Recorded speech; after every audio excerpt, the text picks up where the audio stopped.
అంటే సమస్తము పరమశివుని చేతనే ఆవురింపబడి ఉంది. శివుని కన్నా వేరొకటి లేదు. అందుకని బ్రహ్మాండ వ్యాప్త దేహ భసిత హిమరుచాభా సమానా భుజంగై. వ్యాపకత్వంతో చెప్తే విష్ణు అంటాం, ఆయన్ని మంగళప్రదంగా చెప్తే శివుడు అంటాం. అందుకని లోపల శివం ఉన్నంతసేపే శివం, అది తీసేస్తే శవం. అది మంగళత్వం అంటే.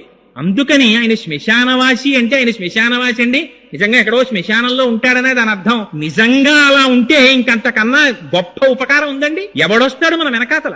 ఒక్కడు వచ్చేవాడు లేడు. డబ్బు రాదు, మనం సంపాదించుకున్నటువంటి కార్లు రావు, వాహనములు రావు, రాజ్యం రాదు, తుట్టతుడకు మనం మనదనుకున్న ఈ శరీరం రాదు, కొడుకు రాడు, కూతుళ్ళు రారు, భార్య రాదు. ఎవరొస్తారు? చేసుకున్న ధర్మము పరమశివుని అనుగ్రహము తప్ప ఇంకొకటి రాదు మనతో. అంతటి మహానుభావుడు శంకరుడు. శంకరోతి ఇది శంకర. ఆయనకి శుభం చెయ్యడం తప్ప అసలు శంకరుడికి అమంగళం చెయ్యడం చేత కాదు ఆయనకి. అటువంటి వాడు శంకరుడు అంటే. అందుకే ఆయనకి మారేడు దళాలతో పూజ. మారేడు దళం అంటే లక్ష్మీస్థానం. ఎక్కడెక్కడ మారేడు చెట్టు ఉంటుందో, ఎక్కడెక్కడ మారేడు దళం ఉంటుందో అక్కడక్కడ లక్ష్మీదేవి ఉంటుంది. అందుకని శంకరుడికి ఆ మారేడు దళంతో పూజ చేస్తారు.